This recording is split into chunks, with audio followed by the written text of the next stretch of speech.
Sarvapalli Radhakrishnan ji said this, that the future of our country is shaped in our classrooms. And quite honestly, if we had to choose one occasion to be able to do this episode, I'm just so happy that when the stars align, they align at the right time and in the right manner. And therefore, we are able to do this. It's a vocation that not many people want to take. It's a vocation that doesn't make millions, but it shapes millions. And therefore, it makes billions, in my opinion. Because if you're shaping millions, that's the biggest thing. Absolutely. On this auspicious day of Guru Purnima, today we talk about education as a career, as a profession. And to talk about this, on the season finale, we have somebody who's become a teacher out of choice and not chance. She's been a founding principal of an IB school and has taught over 10,000 students in ICSE curriculum as well as in the Cambridge curriculum. She's a master trainer. She started KA Associates. She's also been a former vice president of Early Childhood Association, also a part of the Bombay Teachers Training. I can keep going on when it comes to the resume, but the really special part about this lady is she taught me English in school. So for all of you complaining, Rishabh, you use far too many big words, that's not Shashi Tharoor, that's Gitika Kishan Chandani. Ma'am, it's an honor, pleasure, privilege to be able to welcome you to this very special episode that we're doing. Thank you so much. Thank you so much. And thank you for having me here. Soumya, it's a pleasure to see you. And of course, all the viewers, hello, a big hello to all of you. And Soumya needs little introduction for all the viewers who've been watching the series. But I'll just quickly do it for all the ones who joined in for the first time. She's somebody who's also Vice President of ECA. She's studied in fancy schools across India and overseas, LSR being one out here and high tech in Paris. And she's also co-founder of Rishabh University. The really cool part about Soumya that I personally like is she's the better half of Sahil in every sense, which is why I'm very happy to have her whenever she's joined us on this show. So Soumya, thank you very much for joining me. Thank you, Rishabh. Thank you, ma'am. Looking forward to the conversation. Super. So to start with the first question for Gitika, ma'am, what drove you to becoming a teacher? Because, you know, I've seen you up close. I know that you must be having a myriad of options. So what is it that drove you to eventually choose teaching as a career option? Okay, so Rishabh, initially I started off because my mother was a teacher. Okay, so she also taught in Renons for about 16 years. And I was very inspired by her. And of course, my love for language. I studied English all my life. And it was that desire to, kind of teach English to students so that they would develop a love for it. That's where it started. Of course, once I entered a classroom space, there was no looking back for me because I said, this is where I want to be. Every day was different. Every day was new. Every day was exciting. Of course, it came with its challenges, but there was nothing that I wanted more than to be amongst children since I love kids. Okay. And I really, the older kids, that age group really appealed to me. So I said, there can be nothing better that what I want to do is to teach English to those kids, make them love language, make them love literature. And honestly, it's been now 30 years in education and I've never looked back. How nice. How nice. So your mother was an inspiration, I'm sure, when it came to you choosing your career. Yes. Yes. And that's why, and your love for kids kept you going. But there are people like you are anomalies, both in the field of education, and teachers as a whole, I feel, are very difficult to find. So this question for you is that, that there is a shortage of about 10 lakh teachers across India. And this number is only increasing. States such as Uttar Pradesh have about 50% vacancies when it comes to educators. Shouldn't this be changed? Because at the end of the day, these are the people that are shaping the minds of leaders of tomorrow. Shouldn't we encourage more people to essentially take up education as a career? And don't you feel that B.Ed probably is an impediment? Should we rather be doing shorter programs? Should there be, a shorter program to get a person to become a teacher rather than a 3-year course, or do you think that it's necessary? And is Rishabh doing anything differently for this? Yeah, Thanks, Rishabh, for the question. See, teaching as a profession has to be considered not as a not as a secondary option. You know, कि ये नहीं हुआ तो teacher बन जाते types. It has to be considered as a primary option for for our students. And it's very important to talk about teachers as heroes. It's very sad that it's only on 2 days, maybe Guru Purnima and Teachers Day. We usually celebrate teaching as a profession, and we talk great things about a teacher, but it gets very difficult. It's usually not on the other days, right? So it's very important to bring that profession of teaching back to its to its pedestal as it was years back in our culture, in our tradition. Today is Guru Purnima, so what could be the best day to talk about it, right? Our gurus are considered one of the three people who make our life: a mother, father, and then the guru. So they have to come back. It's very important to bring back them to that pedestal again. Talking about what Rishi Hood is doing, we obviously have like a school of education which is very unique in itself, and we really don't have such schools in India. It's one of the first few schools talking about education, talking about teaching, talking about innovative pedagogy, talking about how to change learning, ways of learning within the classroom, and not at a very not at the startup level, bringing something unique, a product, and then introducing into a classroom as an artificial thing, but more from the very fundamental level of changing the way we think about education, changing the way we think about classroom settings, changing the way we think about learning. So it's more around that. Yes, the essential part of teaching doesn't come by learning and being in the classroom for 3 years. I think all of us are teachers in one way, and all of our students in so many ways. So how can we encourage that in our day-to-day settings? So can first year teach second year students, and second year teach further on, and so second year students teaching first year, like the seniors teaching the juniors.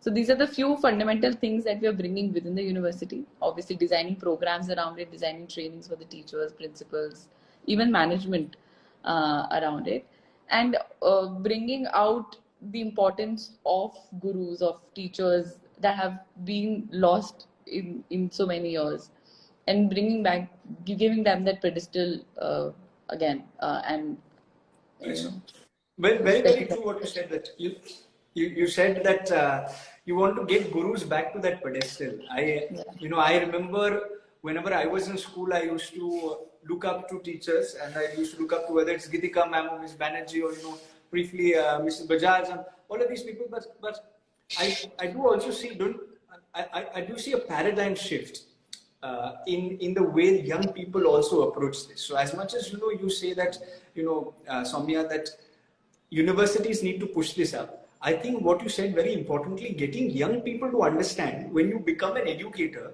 then how easy or difficult is it?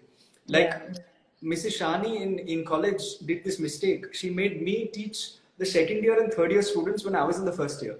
Then she realized this is a very bad experiment. We should get the second and third year only to teach the first years. But the idea being that when you get students to participate, then they even further appreciate the fact that being on the other end and trying to be an educator is not going to be the easiest task, especially when you have those who are adolescents and younger who need to be educated. So I'm really glad what you mentioned when you touched upon the fact that you are involving students in also teaching, so to say.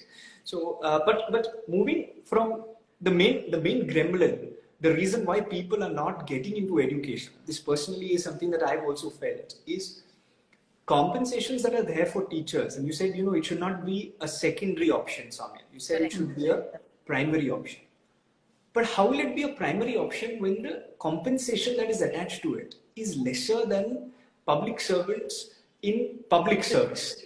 Like, say, for example, MLAs have a higher, compensation structure than those who are essentially helping them become MLAs. So the idea being that, teacher even to date is getting somewhere between, and please correct me if I'm wrong, but between 30,000 and 50,000 at best on an average in an ICSE CBSE school. Now, how do you expect a young, qualified, educated person to say, what, I'm going to give up everything in life? And of course, if they're very passionate, they will. But, those are anomalies. Those will be 5 and 5 million. But how will they pragmatically take this up as a career choice? And therefore, my question to you, Gitika ma'am, is everybody knows this problem, but why hasn't anything been done? You know, it's really sad, Rishabh. If I think about it, that obviously the compensation is not commensurate with the kind of effort that is put in. You know, teaching per se has always been perceived as a half-day job, and you know, you're not working 365 days of the year because you have you know, a lot of holidays coming in. Okay, but the reality is that you are still doing you know, on an average of 250 papers in a regular ICSE school. Every time there was an exam, we were correcting about 250 papers you know, in 10 days, which is not easy to do, right? So it is a full-time job. It is not a half-time job as is perceived. I would say today even secretaries are getting paid thrice the amount as a teacher. It's unfortunate that the government is not able to recognize this. Of course, more and more, I work very closely with BTTC, which is a B.Ed college in Mumbai. And I've a lot of them want to take up teaching because it's convenience. I think Soumya was very right that, you know, the nobility that was associated with teaching has to be restored, because they're taking up teaching as a career which is convenient, right? When you get married, you have children, etc., etc. So why would somebody be motivated to take up teaching unless, you know, you've reached my age, which is now 53, and you want to give back to society?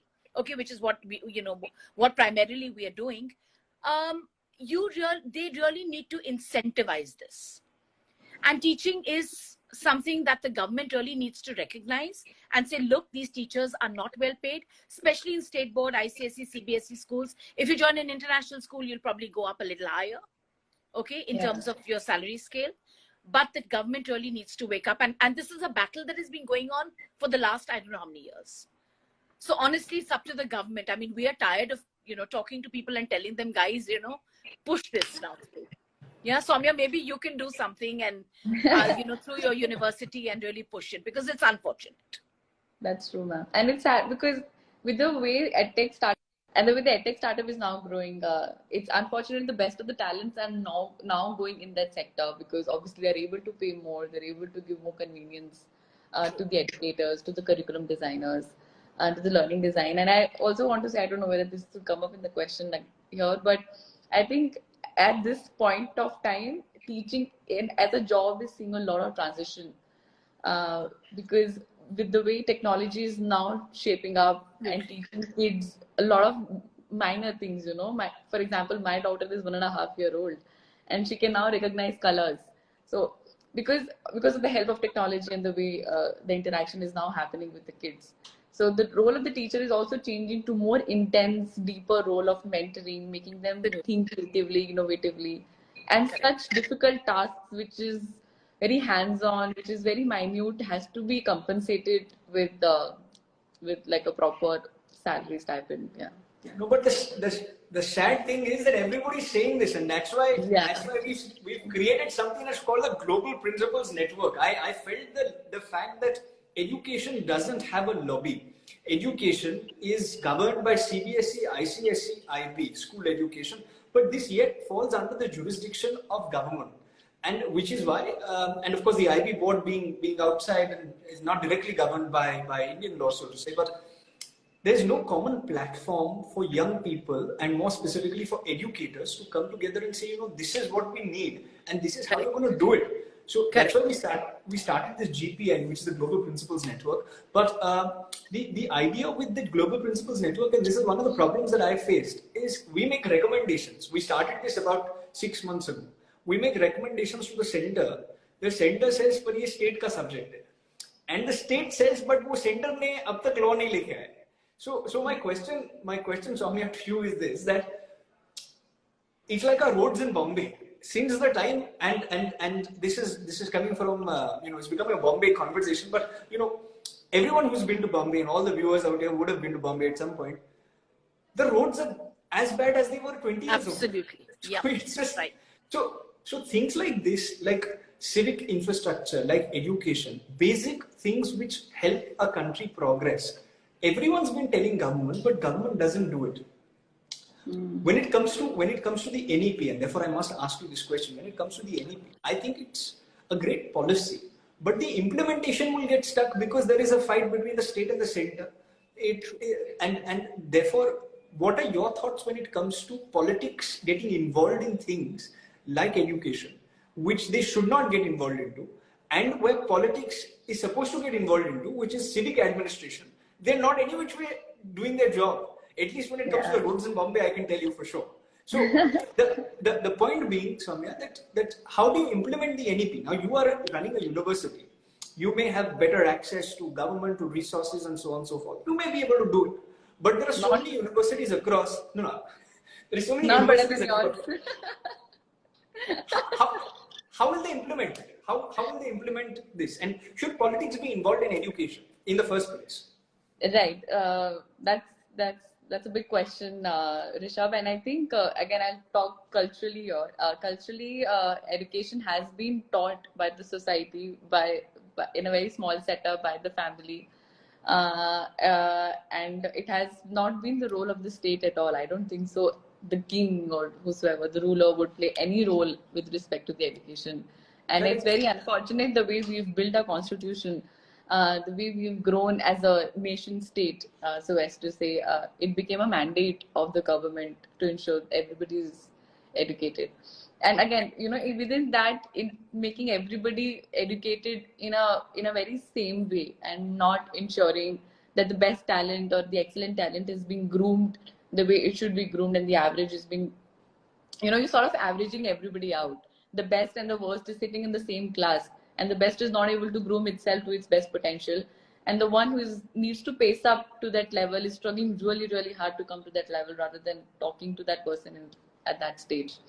So yeah, that's definitely has something wrong with the way we have made the education the way it is. And obviously that is what our objective at Rishihood is also, can we bring back the old wisdom and merge it with the new ways of learning. Talking about NEP is definitely a policy. There are a lot of debates whether it's good or bad. It's another question. But aligning the schools, aligning the curriculum, aligning the education system with it needs a lot of efforts and resources. And as we've been discussing previous to this, we don't have people who can align themselves with the NEP and then get into the class and put it there. So again, because of the very same reasons, there's no enough compensation. People don't want to see it as a noble profession. They see it as a secondary option, etc., for its own very reasons. So I think it's gonna be difficult for the state to get this on ground. Everybody's talking about it, nobody's implementing it. I think that's definitely a challenge. Well, Gitika, I wanted to come in quickly. I wanted to come in, Soumya. It's very interesting when you say that, but I understand that you're doing a lot of work in the education space. Is there somebody who can do something about the B.Ed course? Yeah. It's just unfortunate that one of the things that also is a huge detriment to anyone joining that profession is because the B.Ed course is just so impractical. I mean, it is so theoretical, Soumya, honestly, and nothing is based in reality. And when those kids, I go to B.Ed colleges to do a lot of courses with them, and simple things, classroom management and report card writing, and there are hundreds of things that we need to teach them on the ground, which they, unfortunately, B.Ed colleges miss out on. So when these freshers come out of a B.Ed college, they are no better, really, in terms of practicality than they were when they joined. So somewhere I think that revamp also needs to happen. Agreed. That's why in our university we haven't introduced B.Ed. We've introduced B.A. in education so that we can have our own curriculum, be a part of it, and have more. Fantastic. I wish more universities and colleges would follow suit. Honestly. Yes, the B.Ed is outgrown. Like it's just becoming obsolete. Obsolete completely. Yeah. I think you all are asking the questions and answering them as well. So then, I'm enjoying the conversation. It's great. I'm sitting and I'm making notes. I'm saying, yes, now we should do BA in education and not necessarily B.Ed. But Soumya, tell me a little more about it. I'm quite intrigued. So what exactly is different from the normal B.Ed program that you're doing? So B.Ed का तो ma'am ने बताया कि what it is, so I won't get into detail of what B.Ed is, but obviously BA in education is more about the pedagogies, the learning style. How do you as I said, no, because the technology is covering a lot of teaching, um, teaching of the classrooms. You know, we can obviously have Alexa teachers ABCD for example, just giving a small example. But we need a creative mindset to stitch these letters together into words, into sentences. And how do you beautifully weave all of it in the form of a poem? And that requires a bit of mentoring, that requires a bit of creativity outlook towards things. And that is where the BA education is focused on, you know. So how do you engage the students in a learning setup such that their creativity is sort of growing, their outlook changes towards life, and you're doing a lot more practical aspects. You know, you're learning how to write a report card, for example, how to do research, how to make reports, very simple reports. You know, I did this small research in the classroom and that is what I found. You know, this type of lesson planning is working better with my set of students. So, you know, these small set of research within the classroom. So more practical, more hands-on, more creative, something that will prepare the students for future. So how do you bring that into the classroom? So these are the few broad areas that we're covering. No, it's very, very interesting because at the end of the day, this is needed. Like, you know, like Gitika ma'am said that she's taught extensively, and when she goes out there, the curriculum is outdated. But tell me one thing, ma'am. There is also something that keeps you going, and you mentioned kids. So, what's the most satisfying thing about being an educator? You know, Rishabh, honestly, it's you know, I wouldn't say touching the lives, because that's now, of course, when you are an educator and you're reaching out, you are touching lives. But it is that child who sits at the back of that class, okay, who has given up really on himself and says, you know, this is as much as I can do and I can't do any better than that. No, I don't believe that for a minute. But you know, it is when that child comes out and says that, you know, today I really got what you were saying, or I want to know more about this. And when they come back 20 years later with their wedding cards and said that, you know, I cannot forget you in my class. I think that is one of the most soul satisfying moments. And that is a high that is unlike anything else. So I mean, I know that it is not a paying profession, but I would recommend teaching to anybody and everybody who even has a slight flair or a passion for it. Slight flair, passion, and the best way to contribute to society. I personally feel, and that's why a lot of people tell me, saying, Rishabh, politics is the best way to contribute. I say, no. The best way to contribute is by creating next generation leaders. Because that's where essentially you can build this kind of impact. And I'm so glad that you mentioned that, you know. No, so and the inspiration, Rishabh, I'm sorry to interrupt you, but the inspiration and the level of influence, it's unmatched in any other profession, honestly. I'm sure Soumya will agree with me. Yeah, true. I went to my school to give my wedding card and not to the mayor of the city. So. Fantastic. I mean, I think that says it all, Soumya. Honestly, that says it all. It's fantastic. Yeah.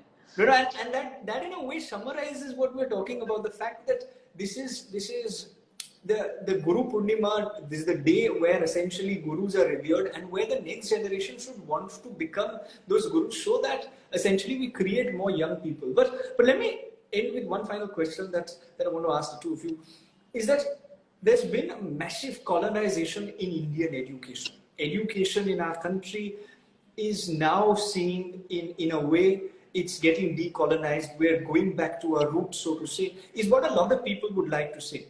But also this comes with rewriting a lot of our history, rewriting a lot of things that have happened. Now, I know history is always written by the victors, but at the same point in time, is it correct? And therefore, I want to ask Soumya this question, is that, and also, of course, Gitika ma'am, please feel free to weigh in, because your experience, of course, is it right in order to, I fundamentally believe that decolonization of the Indian mind is a must. But don't you think that rewriting history and is something that where we're going wrong in the fact that I'm pretty sure that in 47 Nehru didn't necessarily say that the British are the best, but do we really need to rewrite our history books? Do we need to come up with new curriculum, so to say, in terms of going back to our roots? Because to a large extent, a lot of people feel that deleting episodes such as the 800-year Mughal rule may not necessarily be. They'll be taking away a lot of Indian ethos, so to say. So why are we politicizing? That's what I'm trying to ask, is why are we politicizing something that is supposed to be apolitical in nature? Yeah, so talking about rewriting history, it depends on how and what do you want to read in history. Definitely deleting a particular period of time is not the solution for sure. But talking about things that happen beyond it is very, very important. So I think that is something our history books are currently missing. How much do we know about empires in South India, or how much do we know about empires that came before Mughal Empire? We know nothing, and it's unfortunate. I can share my own story. I also studied in ICSE school and read the same books, and I got to know about so many parts of our history, so many people we've not covered in our books only after 25 years. And currently I feel it's very biased. The current history books are pretty biased, but that's again my opinion, and we can talk about it later. But I think we missed out on a lot of important aspects that were very, very essential for us and for current generation and the future generations to know in the school through the textbooks, and then imbibe it as a part of their identity. Because we are not talking about the culture we come from in our history books, we have that sense of how do I say, we don't carry that confidence just like Americans carry, maybe, or other culture carries. They're just proud of who they are, and we have failed to put out that in our history books and in our curriculum.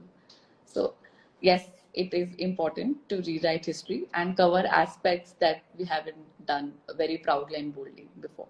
Well said, Soumya. I completely agree with you. No, super. So, Gitika ma'am's answered very diplomatically. I completely agree with you. But this is of course, this is an ongoing debate. This is a debate where people say that you don't agree with yes, me. I know that. No, I'm just trying to balance the equation. Soumya, what happens is that as a moderator, I'm supposed to ask all the difficult questions. J-side Deepak also told me, saying, Rishabh, it seems that you belong to the other side. I said, I belong to no side. I'm neither right nor left. I'm somewhere in the center, trying to ask the questions to all of you.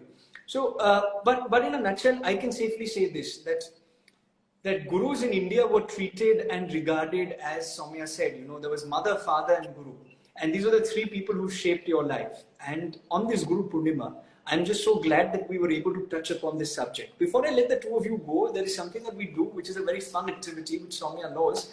It's called Coffee with RS, which is a very, very, it's a slapstick version of the actual coffee show that features every Thursday at 7 p.m. All right. Wow, this should be fun. This should be fun. But there's no hamper at the end, so I must warn you that we won't be able to send the hamper because it's a digital show. But for the fun of it, what's the first thought that comes to your mind when I say the following words? Gitika ma'am, when I say education, what's the first thought that comes to your mind? Children. When I say classroom, Soumya, what's the first thought? Future. When I say India, what's the first thought, Gitika ma'am? Love. When I say Bharat, Soumya? Global power. When I say youth, Soumya, what's the first thought that comes to your mind? Change. And when I say I.I.M.U.N, Gitika ma'am, what's the first thought that comes to your mind? Difference. You don't ask me about I.I.M.U.N. Difference. Observing Difference. That, Absolutely. Difference. Difference. Smartly avoid asking The difference you guys have made, I don't think it can be quantified. No, It's fantastic. Thank you. And I'm gonna let Soumya also try to answer that. Then we'll ask the viewers in the comment section who won this. Okay. But I said Rishabh Shah. They'll select Gitika ma'am. They don't like me as much. But but quite honestly, I'm the one Soumya who keeps giving them work. So that's why I'm like the teacher out here who they don't like. I'm like the history teacher that they try to send away, saying go away. But it's been a pleasure, a privilege, and an honor to be able to do this with the two of you. But ma'am, there are people such as you and I like like Soumya said this. She, instead of going to the mayor, she went to her teacher, and that's why I called you. And that's the reason why, from the vast number of people who've impacted the organization, I said, it's very important for me to call you because there are people such as you who have the choice, who have the opportunity to be able to select any vocation. I yet remember you coming in, I don't know which luxury sedan it was in school. And I always used to wonder, saying, but why does this lady come and teach us? She has everything. Why does she come and teach us? And I must